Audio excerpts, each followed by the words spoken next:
Let me, Mr. Chair, discuss in chronological accounts of the incident that related to the implementation of the search warrant in the house of brothers Neptali and Jeffrey Barrios. Nag-umpisa po ito nung may nangyaring strafing incident sa katabing bayan po ng mga syudad ng Pasig City, doon sa bayan po ng San Enrique, Iloilo po. Yung August 30, no, ng alas 6:30 po ng umaga, si Mr. Godofredo Alarba Sr. was killed in Barangay Braulan, San Enrique, while grazing po ng kanyang kalabaw. And based on the information of the San Enrique, one of the alleged suspects there in the killing of Mr. Godofredo Alarba Sr. was Jeffrey Barrios, but no witness had came out, no, para po maipile yung kaso. Noong July 30, 2023, the house of Godofredo Alarba Jr. was trapped by using a 5.56 caliber rifle and subsequently the throwing of 2 hand grenades of fragmentation hand grenade, which might cost the death of all the occupants there. Yung mga biktima po na naipile ng San Enrique po, Mr. Chair. But luckily po, no, it did not explode, yung hand grenade. Noong 12 midnight ng gabi, yung operating troops na binoko. At dahil alam ko po ay armed and dangerous yung suspect natin, yung subjects natin ng search. And for his profession being a scout ranger, a member of the Philippine Army, Mr. Chair. Hindi ako nagtubiling maghingi ng guidance at tulong sa ating buting provincial director na bigyan ako ng additional personnel. Walang raid po na nangyari muna, walang search. So nagsecure lang muna kami ng tao para walang makrossfire, walang masugatan sa amin o sa kabilaman o walang mga ano pang mangyari. On August 13, na-file namin kaagad yung kaso na illegal possession of firearms and ammunitions and violation of RA 9516 against Neptali Barrios, the brother of Jeffrey Barrios. Kaya bibigyan po natin ng pagkakataon ang grupo ng mga suspect, no, para i-explain yung binabanggit po ninyong CCTV na I was able to see, and siguro for the members also to see the CCTV for our own perusal para maintindihan po natin kung ano po yung sinasabing allegation po ng party po ng mga Barrios. Mrs. Nelly Barrios, can you kindly introduce yourself? Good afternoon, Your Honor. Ako po si Nelly Solana Barrios, asawa ni Jeffrey Garcia Barrios. Ako po yung nandoon sa bahay nung time na nag-conduct sila ng search warrant. And then pag ano nila doon sa bahay namin na nag-ano sila doon na nandoon yung mga pulis na nagtawag sila na buksan nyo to, pulis to. May search warrant kami. Guwa, labas kayo, labas. Yan ang sabi nila. Sabi ko sa kanila, sandali lang po. Ngayon, hindi po sila nakikinig. Sagbay tadyak pa rin yung pintuan namin hanggang sa nasira, Your Honor. Binuksan ko yung pinto, sabi ko sa kanila, sandali lang. Kasi nga that time, umiihi po ako. Hindi nagsusot din po ako ng bra. Kasi nga, doon din po ako natutulog sa baba.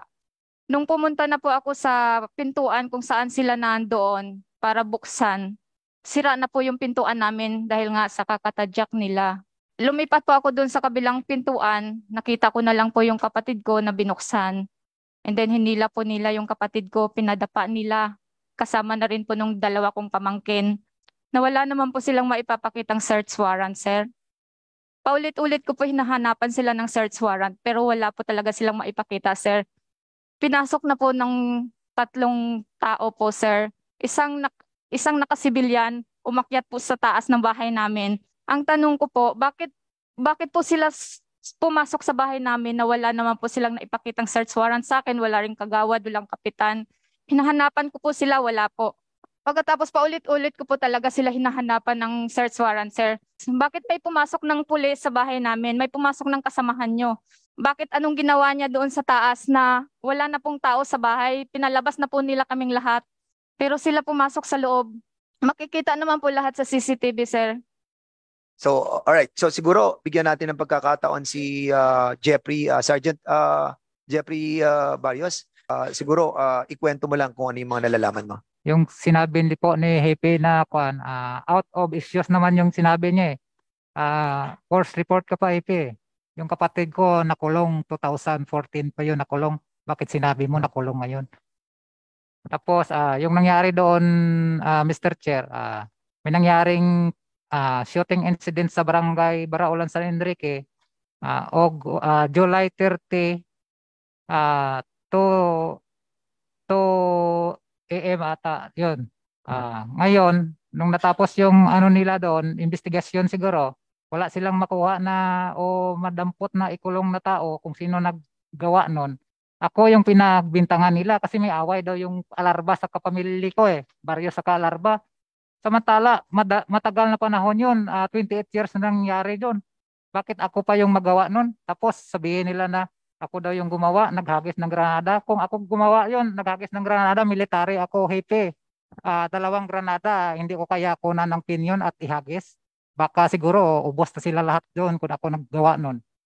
Tapos Mr. Chair, nung sinabi ni Hepe na ako daw, pero andoon ako sa camp namin, andoon ako kasi naka-red alert kami ongoing yung operasyon ng brigade. Kailangan yung tao andyan talaga kasi dual kuan ako doon eh, dual function eh. Mechanic ako tapos driver ng armor tank. Kaya hindi ako makaalis-alis doon. Tapos Mr. Chair, yung mga witness ko doon nagpapatunay naman na handa silang tumulong kasi andoon talaga ako eh. Pinasok nila yung bahay namin, kawawa naman yung misis ko, wala ako doon. Pinilit niyo yung buksan yung pinto. Nung pinilit niyo binuksan yung pinto, pinalabas niyo yung mga bahay. Hindi naman kayo nagdala ng member of the family. Kasi nakikita natin sa CCTV, nakalabas lang lahat na occupants. So anong intensyon? Ano ngayon yung wisdom ng batas? Bakit kailangan ninyo magsama ng family member or locality member sa bahay para walang planting of evidence? Kaya kung kayo, may kinuha kayong baril doon sa itaas, wala kayong testigong dinala sa pagkuha yung baril sa second floor, this case will be dismissed again because the interpretation of the law is always in favor of the accused. So, lahat tayo mag-aral. Thank you. Mr. Chair, maybe just like the Vice Chair of NAPOLCOM, I am bothered by the statement of Lieutenant Colonel Palomo that they can violate the provision of the rules on procedure just to make sure na wala pong tao na babaril po sa inyo. Hindi po ba? Yun ang statement ninyo eh. I think that's wrong because there are other ways of shall we say, attaining that. For example, the question is, why would you enter a dwelling without any search warrant yet? Bakit yung pinasok ng dalawa yung bahay? Walang search warrant. Because in the video, the lady was asking whether you have a search warrant or not. You were not able to present a search warrant. So what authority do you have to enter the dwelling of a place, the dwelling of a person, which is sacred and protected by law? Mali yung iniisip ninyo eh. Mali yung proseso na ginagawa ninyo. I do not know if the Vice Chair or the good prosecutor would agree doon po sa ginawa nyo na pwede palang pumasok yung dalawang pulis doon sa bahay without any search warrant when asked by the occupant. Mukhang may mali po doon eh. Dahil ang isip po ninyo dahil baka mabaril. Tapos kung magdadala kayo ng witness, baka mabaril din yung witness, kargado pa ng konsensya ninyo. But there are other ways of attaining that objective. Normally, nung panahon namin, pag sinesearch namin yung lugar at delikado at wala pa yung search warrant, pinapalibutan namin para wala nang makaalis na tao. At pagdating na nung search warrant, which is the authority provided for by law para gawin ko yung dapat kong gawin, that would be the only time that I can enter the dwelling of an individual. So, yun po dapat ang sundin natin. So there's something wrong. That's why I'm bothered doon sa inyong mga statement because it is expressly provided for by law na kailangan pag pumasok ka sa bahay na may bahay, meron ka dapat witness. Hindi nyo po nasunod yun. Pangalawa, pumasok po yung dalawang pulis, according to the video, wala pa yung search warrant. I think the most na ginawa rin po natin, kasi nga since wala pa yung search warrant, no? Taking it from Congressman Acop kanina na sabi nga niya dapat ang ginawa ay inantay na muna, sineclude mo muna yung area and then saka natin inantay yung search warrant. But yun po yung sinasabi namin dito. It must siguro masakit, no? But of course we know where you're coming from. Alam namin kung saan kayo nanggagaling, but we have to follow the rule of procedure that the PNP and us have agreed upon or approved. Di ba? Kaya yun po yung RD yung ating pong sinasabi lang po, no? We have to be fair on this, ano? Kung sila man po ay guilty, wala po kaming pakialam doon. Pero ang tinitingnan po namin yung procedure ng PNP itself. Once we break that rule that we created, anybody can break that rule. Kahit na sino pwede na i-break yan.